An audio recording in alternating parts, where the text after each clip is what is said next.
Tell me, dear listeners, have you ever cracked open a dusty cartridge, one that practically smells of a shuttered blockbuster, and discovered a competent platformer hiding beneath a bargain bin movie license? Don't play coy, we've all executed that forlorn, I'll try anything once, blow into a Genesis card at 2 a.m.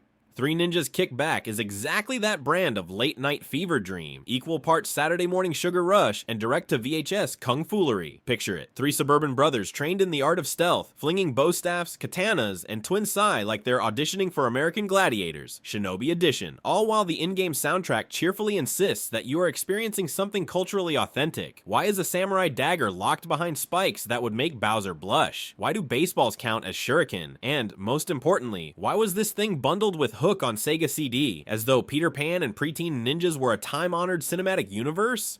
Answer, because 1994 was weird, and corporate synergy is the final boss we never defeat. Already, we're tap dancing on the edge of absurdity, and that's before Tum Tum devours an entire roast turkey in a single animation loop. To understand how Three Ninjas Kick Back drop-kicked its way onto 3 different 16-bit platforms in November 1994, we need to signpost the cultural minefield of that year. Sony's PlayStation wouldn't hit North America for another season, so the electronics giant was still dabbling in software via Sony ImageSoft, a label best known for good enough movie tie-ins and the occasional gem. Hook on SNES is secretly solid, fight me. Sega was juggling Genesis, Game Gear, and its shiny new Mega CD add-on, while Nintendo had just rolled barrels of pre-rendered hype down the aisle with Donkey Kong Country. In that hurricane of mascots, Malibu Interactive pitched a game based on a film whose box office returns could charitably be described as, hey, at least Grandpa liked it. Malibu itself, bless its caffeinated soul, had grown out of Acme Interactive and was enjoying a micro run of licensed oddities, from Batman Returns on Amiga to X-Mutants on Genesis. Three Ninjas Kick Back landed smack between those gigs like a flying sidekick you didn't see coming. Sony handled SNES and Sega CD publishing duties, while Psygnosis, years before slinging Whip Out with rave poster swagger, took charge of the Genesis cartridge. That multi-publisher reality birthed one of the era's strangest footnotes. The Sega CD version never received a solo release. Instead, it shipped only inside a double-disc compilation alongside, of all things, Steven Spielberg's Hook. Imagine the meeting. Kids like ninjas, kids like Peter Pan, bundle them and call it synergy so we don't eat the mastering cost. The decision inadvertently created a grail for collectors who want their shovelware served a la carte. My own arcade-adjacent memory, 1995, Seaside Heights Boardwalk, New Jersey. Between a Time Crisis cab and a sun-bleached air hockey table sat a lone Genesis hooked to a quarter-operated TV. For 2 tokens, you got 10 minutes of play. Naturally, Three Ninjas Kick Back was in the slot because licensing deals move slower than Mayanaka bus traffic. I plunged in expecting cataclysmic jank, only to find a side-scroller with the elasticity of Aladdin and just enough crunchy hit stop to fake Capcom quality. A summer romance was born, and like most Boardwalk flings, we never properly exchanged save passwords. Meanwhile, the console wars bullet points for that winner looked like this. Nintendo, here's DKC, please drool over pre-rendered monkeys. Sega, Sonic and Knuckles Lock on Tech will blow your Mega Drive's tiny mind.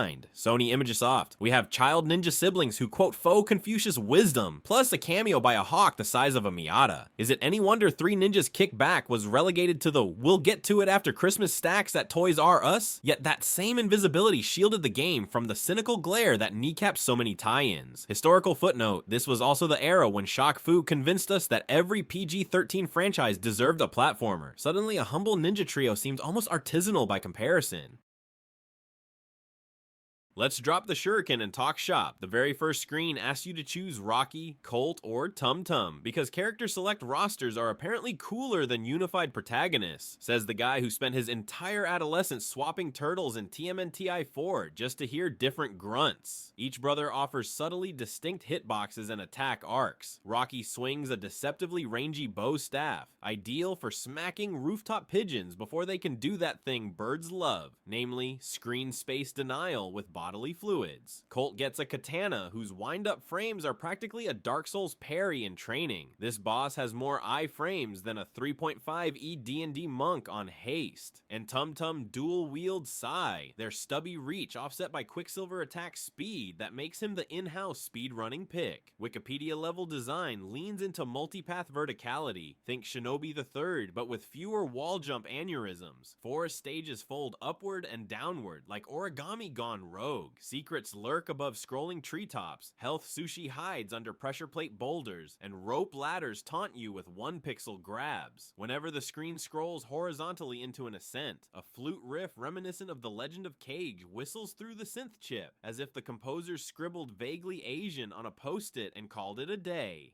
Remember that baseball game the movie opens with? Malibu squeezed it into stage 2 as a mini-boss sequence. You literally pitch fastballs at oncoming ninjas until they retreat in shame. It's a moment so brazen it loops around to genius, like if Contra sandwiched a Sudoku puzzle between its waterfall and snowfield. The wind-up meter is an early proof of concept for rhythm timing mechanics later perfected by Mario Golf. Yes, I just credited Three Ninjas Kickback with inspiring Camelot. Let's see my inbox survive that hot take. Collision detection is mostly competent, but every now and then you'll clip through bamboo spikes in a way that screams QA happened on a Friday after payday. Yet those miscues rarely torpedo the pacing. Jumps possess an air control curve closer to Sparkster than Castlevania, letting you course correct like some caffeinated Mega Man. Enemy ninjas telegraph attacks with flickbook clarity. Even the wolves, palette swapped from Hook's megapixel alligators, if rumors hold true, oblige by pausing before lunging. That half-second freeze is the mechanical equivalent of a butler clearing his throat before you punch him. Bosses deserve their own therapy session. Koga's lieutenants show off hitboxes wider than Saturday morning commercials, and the final duel atop a shingled pagoda feels like Street Fighter II fanfic. One lieutenant, a hulking sumo in aviator shades, unleashes ground pounds that ripple Mode 7 style even on Genesis hardware. When you inevitably cheese him with Tum Tum's infinitesimal side jab, he flashes red as though auditioning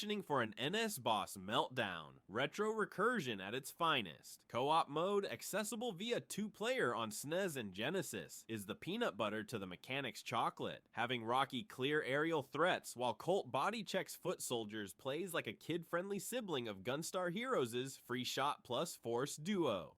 Friendly fire is mercifully disabled because nothing ruins Christmas faster than stabbing your own brother, but shared continues mean you'll still bicker over who squandered the last life on that log rolling set piece. An obstacle with slipperier physics than Battletoads Turbo Tunnel on buttered toast. The password system, peak 90s nonsense. One code, BRC9, warps you straight to the penultimate Japan castle, named for Brian R. Carey, a programmer whose internal test routine kept crashing until QA scribbled his initials in the ROM header. Another rumored passphrase, FATBOY, gifts Tum Tum infinite rice ball health pickups, a wink to the dev team's midnight takeout habits. I cannot prove the second code. My cartridge stubbornly rejects it. Consider this urban legend your side quest. Musically, Tommy Tallarico's studio didn't get the gig, yet the soundtrack slaps harder than it has any right to, layering pentatonic samples over slap bass reminiscent of Toe Jam and Earl. The Sega CD edition ups the fidelity with Redbook audio, throwing in digitized film clips that look like someone microwaved a VHS frame until it pixel melted. That FMV is the gaming equivalent of an impressionist painting. The less you focus, the better it looks. Despite the licensed veneer, Three Ninjas Kickback harbors design DNA straight from seminal platformers. Prince of Persia's ledge grab hesitation, Mega Man X's wall kick momentum, and just a whiff of Kung Fu's side-scrolling parade of random dude and gi runs straight into your boot. These echoes are faint but undeniable, like tasting some cinnamon and realizing everyone's grandma shops at the same spice aisle.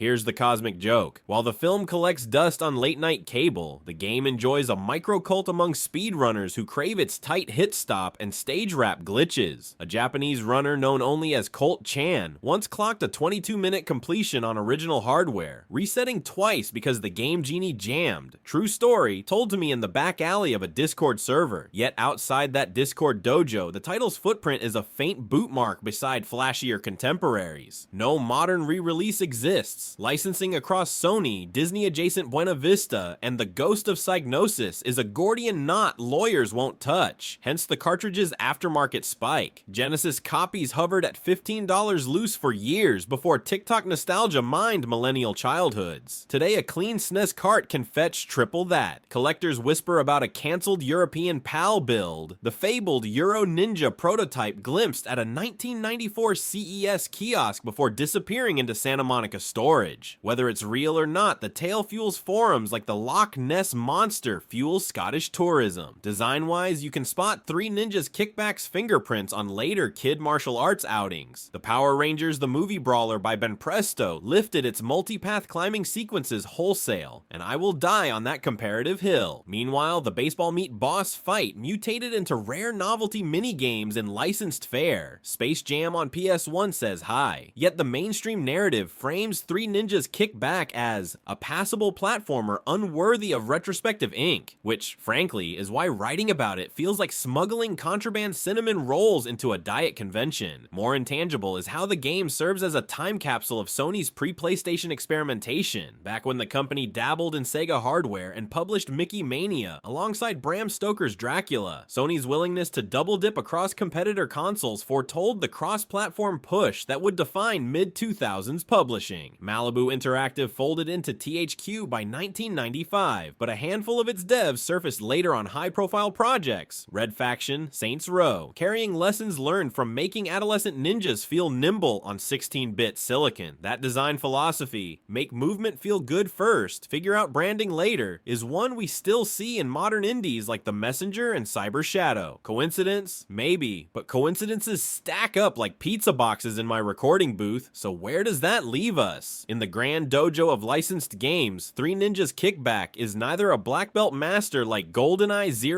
007 nor a fumbling white belt like Fight Club. You punch me, I punch clipping geometry. Instead, it's the scrappy brown belt who surprises you with a mid-air crescent kick, then asks if you've seen his retainer. It punches above its weight class, occasionally whiffs, but rarely bores. The cardinal sin of platformers. Final verdict, 6.5 out of 10. That may sound modest, but remember, this is a movie tie-in from 1994 that dared to be competent. In my grading curve, that's like scoring a B- on a pop quiz you forgot to study for because you were busy rerouting composite cables behind the family VCR. Now go dig up your cartridge and see if that Fatboy code works. I have a plate of sushi writing on it.